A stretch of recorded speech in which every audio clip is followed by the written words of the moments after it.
Bismillahirrahmanirrahim. Assalamualaikum warahmatullahi wabarakatuh. Alhamdulillahirabbil alamin. Wa bihi nasta'in wa ala umuri dunya waddin. Wassalatu wassalamu ala asrofil anbiya'i wal mursalin wa ala alihi wa ashabihi ajmain, amma ba'du. Puji syukur kehadirat Allah Subhanahu wa taala yang mana telah memberikan kita sehat, nikmat, Islam dan ihsan sehingga kita dapat menjalankan bulan suci Ramadan ini dalam keadaan sehat walafiat. Amin amin ya rabbal alamin.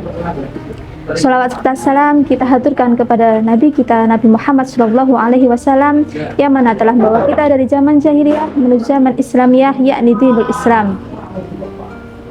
Pada hari ini alhamdulillah saya Ustadzah Anis pada acara Hikmah Ramadan akan menyampaikan beberapa hal tentang Ramadan, khususnya yaitu pendidikan bulan Ramadan terhadap anak-anak.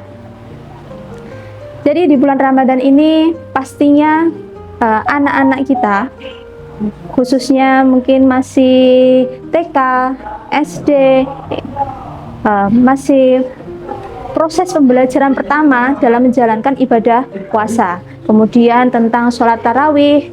Jadi sebagai orang tua, kewajiban kita untuk mengenalkan bulan Ramadan kepada mereka. Dan di bulan Ramadan ini ada beberapa pembelajaran yang dapat kita berikan kepada anak-anak kita. Yang pertama yaitu secara spiritual.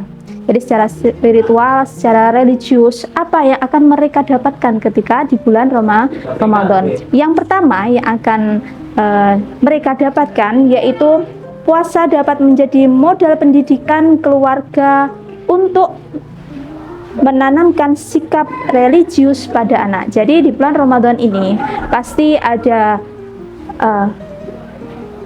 sikap-sikap religius yang akan mereka dapatkan.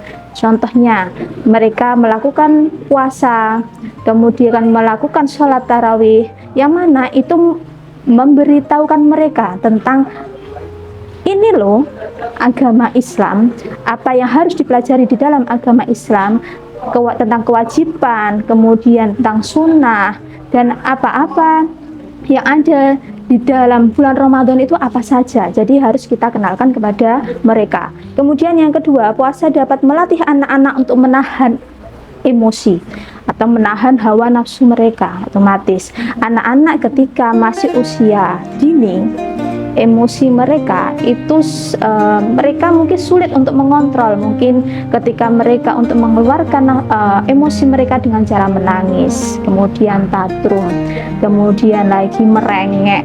Nah, jadi di bulan puasa ini atau di bulan Ramadan ini itu menjadi ajang di mana orang tua dapat melatih bagaimana anak bisa mengendalikan emosi mereka agar emosi itu bisa tidak meluap terlalu dalam. Kita bisa menghentikan beberapa emosi yang tidak bagus untuk mereka. Jadi di bulan puasa ini mungkin kita memberikan pembelajaran kepada anak-anak kita bahwa di dalam bulan puasa ini kita harus bisa menahan emosi. Karena apa? Allah suka dengan suatu hal yang baik, yang mana kita dapat menahan emosi, menahan hawa nafsu di dalam bulan puasa ini. Jadi selain kita hanya menahan makan dan minum, kita juga harus bisa menahan hawa nafsu. Hawa nafsu untuk apa? Hawa nafsu untuk mungkin ketika anak pengen jajan, ya. Ketika anak pengen jajan, kita bilang kepada mereka, "Nak, hari ini kita puasa." Ya, kita hari ini menjalankan puasa. Jadi kita boleh beli jajan, tapi makannya nanti kalau sudah waktunya berbuka puasa. Jadi mereka menahan nafsu mereka agar nafsu itu bagaimana bisa mengolah nafsu itu menjadi lebih baik. Kemudian yang ketiga, puasa dapat melatih anak-anak untuk membersihkan hati dari iri, dengki, kemudian marah kepada teman atau kepada orang tua atau kepada yang lainnya. Jadi menahan, karena hal-hal yang berhubungan dengan iri maupun dengki itu adalah hal-hal yang tidak dianjurkan. Jadi di bulan puasa ini orang tua melatih mereka agar mereka dapat menahan amarah, ya, Jadi kita harus memberitahunya secara pelan-pelan, tidak langsung 100% kita menahan, tidak, tapi anak itu perlu perlahan-lahan untuk mengontrol ya.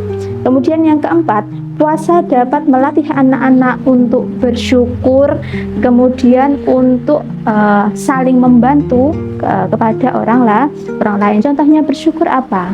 Ketika sudah waktunya berbuka puasa, alhamdulillah pada hari ini saya bersyukur karena bisa puasa penuh dalam satu hari. Itu adalah hal yang harus disyukuri ya.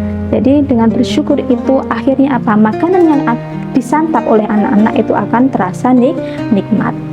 Jadi kemudian membantu orang lain di bulan puasa ini pastinya di bulan Ramadan ini pastinya anak-anak juga harus diajarkan tentang tolong menolong kepada orang yang membutuhkan. Contohnya dengan apa? Di bulan Ramadan ini pasti ada zakat fitrah. Dengan kita memberitahukan kepada mereka bahwa zakat fitrah itu sangat diwajibkan kepada para muslimin. Karena apa? Untuk membantu orang-orang yang membutuhkan. Jadi anak-anak perlu dikasih tahu atau perlu diberitahu bahwa zakat fitrah bagi kita yang mampu itu diwajibkan. Kemudian selain hal-hal religius atau yang berbau keagamaan yang dapat kita ajarkan kepada anak-anak, itu juga ada hal-hal yang berbau sosial.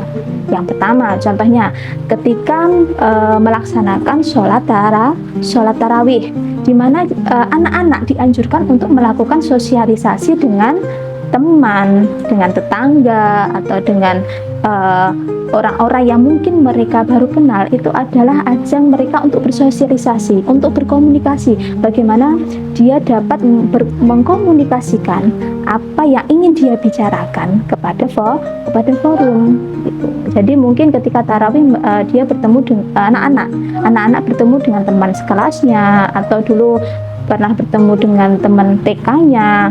Jadi itu adalah ajang sosialisasi. Kemudian yang kedua, kegiatan sosialisasi apa yang dapat anak-anak lakukan, yaitu salah satunya mungkin ini sudah menjadi tradisi di negara kita, negara Indonesia, yaitu berbagi takjil ya. Itu salah satu cara yang dapat ajang yang dapat memberikan pesan baik kepada anak-anak kita. Karena apa? Berbagi takjil itu adalah hal yang baik. Karena apa? Kita dapat menyenangkan orang lain. Mungkin kita juga dapat membantu orang lain yang mana ketika pada waktu itu mungkin orang itu belum punya uang, kemudian belum bisa beli takjil. Akhirnya ketika kita memberikan takjil itu, kita memberikan kebahagiaan kepada orang lain. Dan insya Allah ketika kita memberikan kebahagiaan kepada orang lain, kita juga akan mendapatkan kebahagiaan atau pahala dari Allah. Itu juga harus kita ajarkan kepada anak-anak kita untuk saling membantu, saling memberi kepada orang yang membutuhkan. Jadi anak-anak itu ketika diajarkan mulai dari dini, itu akan melekat kepada pikirannya. Jadi, oh saya dulu pernah diajarkan orang tua atau guru saya atau teman saya atau orang yang dekat dengan dia untuk melakukan hal-hal baik ini. Itu akan melekat sekali. Jadi pastikan apa yang kita lakukan sebagai orang tua itu akan menjadi akan ditiru oleh anak-anak kita. Jadi berhati-hatilah kita sebagai orang tua dalam berperilaku. Semoga kita termasuk orang tua yang selalu berperilaku baik, mencontohkan hal-hal yang baik kepada anak-anak kita. Kemudian kegiatan sosial yang kita dapat kita ajarkan kepada anak-anak yaitu membayar zakat fitrah. Jadi kita mengajarkan jangan sampai ketika anak nanti sudah dewasa, anak-anak tidak tahu bagaimana niat mengeluarkan zakat fitrah. Jadi mumpung anak kita masih dini, masih kecil, kita ajarkan mulai dari sekarang bagaimana cara-cara kita mengeluarkan zakat fitrah ya. Kita sebagai orang tua itu wajib sekali memberikan pembelajaran, yaitu khususnya agama kita yaitu agama Islam. Jadi apa peran orang tua dalam membimbing anaknya di bulan Ramadan khususnya, tetapi di luar bulan Ramadan bimbingan orang tua itu juga sangat penting. Tapi di bulan Ramadan ini waktu kita kepada keluarga sebagai orang tua insya Allah lebih banyak. Kemudian waktu ibadah kita pada Allah itu insya Allah juga waktunya lebih banyak daripada hari-hari di luar bulan Ramadan. Jadi peran orang tua apa? Ya, jadi orang tua itu harus memantau perkembangan setiap anak. Ya, ketika anak-anak melakukan kebaikan harus kita apresiasi sebagai orang tua. Ya, ketika anak-anak berbuat hal yang tidak baik harus kita beri nasihat. Karena apa? Anak-anak itu kalau tidak diberitahukan ini baik, ini buruk, mereka tidak tahu. Jadi kita sebagai orang tua harus memberikan nasihat yang dapat mengembangkan potensi untuk melakukan hidup yang lebih baik. Ya, mungkin itu cukup dari saya. Semoga di bulan Ramadan ini kita selalu dalam keadaan sehat walafiat dan kita bisa melaksanakan puasa ini sampai akhir, sampai kita bertemu dengan hari raya Idul Fitri. Amin amin ya rabbal alamin. Saya akhiri wa akhiran. Wassalamualaikum warahmatullahi wabarakatuh.